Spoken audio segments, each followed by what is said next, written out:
The last video I made spoke about 5 reasons a Sonic Adventure remake could be a mess, and the reception to that video was, well, it got a lot more views than my normal videos do. I did mention in that video that I was still very excited at the prospect of an adventure remake and that I'd be making a follow-up discussing 5 reasons it could be awesome, so let's get right into it. Whew! Feeling good! Graphics aren't really the most important thing about a game in my opinion, but when it comes to remasters and re-releases, a lot of time and attention is normally spent on the graphical component to really make you see the game the way you did as a kid. Sonic's recent games have never really left me particularly impressed in terms of graphics. Unleashed did, but it runs like crap, so why did they even make the graphics this good? The Xbox is getting so hot I could fry an egg on it!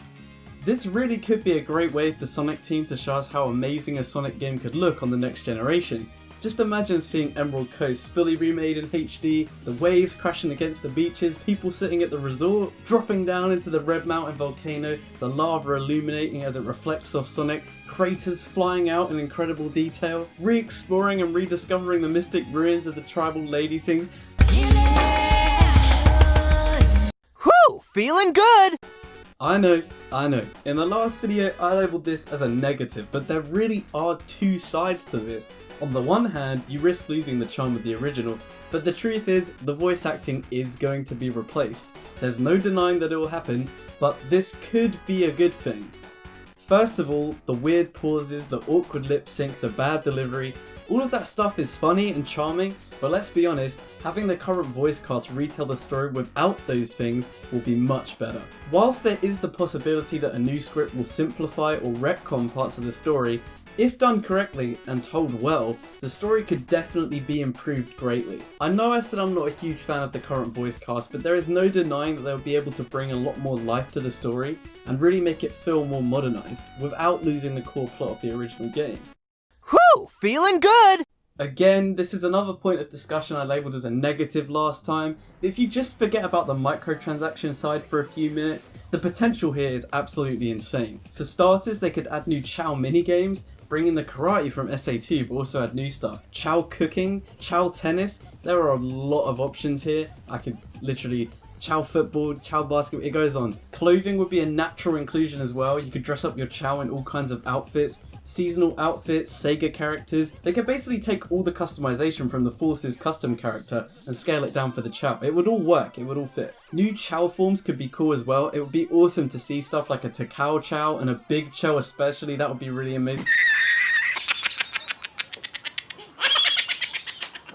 Are you serious? Whew! Feeling good! Yet another point I marked against the game in my previous list, but this really does just prove how difficult this is to get right. It needs to be perfectly balanced, as all things should be. Too much to one side or the other.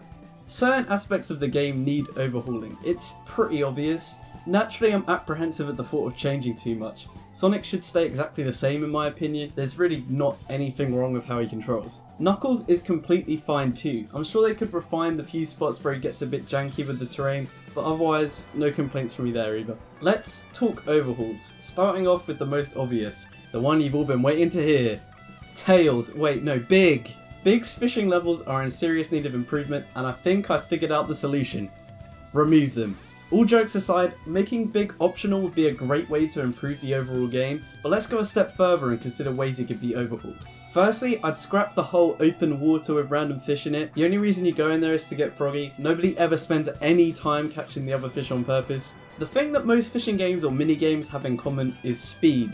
Jak and Daxter had a fishing minigame. It was fast-paced and difficult according to some people. It's really not, but okay. You've got to bring a fishing net from left to right, collecting as many fish as possible whilst avoiding the poisonous fish. If you miss too many fish, you fail. Another amazing fishing game is the Club Penguin fishing minigame. I'm dead serious, that minigame was amazing. Man, I miss Club Penguin. In this, you move the fishing pole up and down, picking up fish and dodging trash. Also, you can use a fish at the end as a bait to catch a shark. It's crazy. These are examples of times where fishing in a game didn't suck, but would these really translate well into Sonic Adventure? I'm gonna rule the Club Penguin one out, as that's just too drastic of a departure, but the Jak and Daxter style approach could work well. Each level could play like the Jak minigame, increasing in difficulty each time. You'd have to catch fish, dodge Eggman's robots, and catch Froggy at the end. Sure, it's a dumbed down approach to these levels, but the original gameplay, it can't stay. Just get rid of it, throw it out the window. feeling good! Gamma is a pretty good part about Sonic Adventure. He plays well and the storyline gets surprisingly emotional towards the end. It's so sad. Gamma is way too easy though. The boss fights especially are just laughable. But back when Sonic Adventure came out, we hadn't really seen much in the way of a third-person shooter before. I mean, yeah, they existed, kind of, but not in the way we know them today. Now, I'm not expecting, nor would I want, a cover-based shooter, although maybe Sonic can learn some things from 50 Cent games. Shooters have come a long way since Adventure released, and the opportunity to overhaul Gamma to fit more in line with the modern standards is there. Keep the lock on, keep the time gameplay, that stuff works. The bosses could be overhauled though, by adding manual aiming, like over the shoulder kind of thing. This would increase the difficulty. Imagine if you had to actually aim at the bosses at the end of levels instead of just pressing a button. Having to actually line up shots at weak points on the robots would be awesome. Like, imagine you have to shoot E101 in the arm, but you have to line up the shot, but you'd also have to dodge the laser beam at the same time. Small stuff like this would make the boss fights way less trivial.